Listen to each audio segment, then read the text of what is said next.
नमस्कार, मी ॲडव्होकेट सोमनाथ नरसिंग फुले, भारतीय जनता पार्टी विधी आघाडी तालुका अध्यक्ष अहमदपूर, अंधोरी पंचायत समिती गणातून मी निवडणूक लढवणार आहे. गेल्या 10 वर्षाच्या काळापासून मी भारतीय जनता पार्टीचा एक सच्चा कार्यकर्ता म्हणून मी काम केलेलं आहे. आणि माझ्या शेतकरी बंधू भगिनींचे मला फोन यायला लागलेत की बाबा वकील साहेब, तुम्ही आता पंचायत समितीची निवडणूक लागणार आहे आणि तुम्ही इलेक्शनला थांबा. कारण तर तुम्ही उमेदवार नसताना किंवा तुम्ही प्रतिनिधित्व तुमच्याकडे नसताना सुद्धा तुम्ही आमचे इतके काम केला, तितक्या अडीअडचणीला तुम्ही आमच्या धावून आलात. त्याच्यामुळं मी आता ठरवलं आहे की बाबा आपली जरी इच्छा नसली तर आपल्या माणसासाठी आपणाला निवडणूक लढवायची आहे.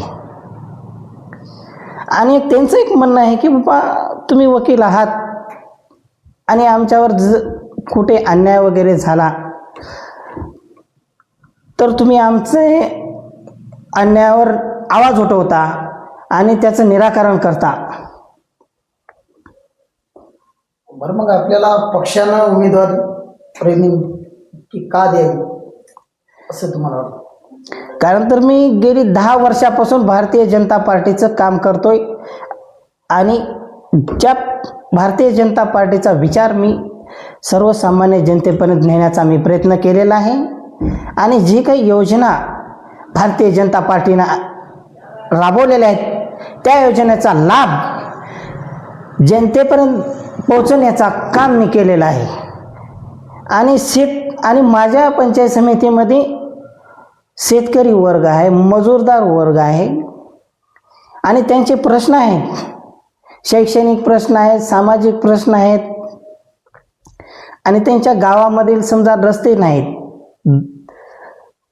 नाल्या व्यवस्थित नाहीत आणि काही ठिकाणी लाईट सुद्धा नाही. ह्या अशा काही अपुऱ्या योजना, अपुऱ्या सुविधा राहिलेल्या आहेत त्या मला पूर्ण करायच्यात. कारण तर प्रत्येक निवडणुकीमध्ये मी ऐकतो की बाबा तेच मुद्दे मला नको आहेत. ह्या निवडणूक झाल्यानंतर मी हे सर्व मुद्दे माझे जी काही विकासात्मक जी माझा अजेंडा राहणार आहे तो मी पूर्ण करून दाखवणार आहे. आणि जर समजा आपल्याला तुमच्या पक्षाने जर हे दिलं नाही, तिकीट दिलं नाही, तुम्हाला डावललं तर मग पुढची भूमिका काय असणार आहे तुमची? कसं आहे, भारतीय जनता पार्टी एक सर्वसामान्यांची कार्यकर्ता आहे. सर्वसामान्य कार्यकर्त्याला स्थान देणारी पार्टी आहे. त्याच्यामुळं माझा विश्वास भारतीय जनता पार्टीवर आहे. त्याच्यामुळं मी उमेदवारी भारतीय जनता पार्टीकडे मागत आहे. कारण तर मी माझ्या कामाच्या जोरावर उमेदवारी मागतोय भारतीय जनता पार्टीला. माझा जो जनसंपर्क आहे, जनसंपर्काच्या बळावरती मी उमेदवारी मागतोय भारतीय जनता पार्टीला. आणि माझा तो भारतीय जनता पार्टीकडे नैतिक अधिकार आहे माझा की मी भारतीय जनता पार्टीला उमेदवारी मागू शकतो.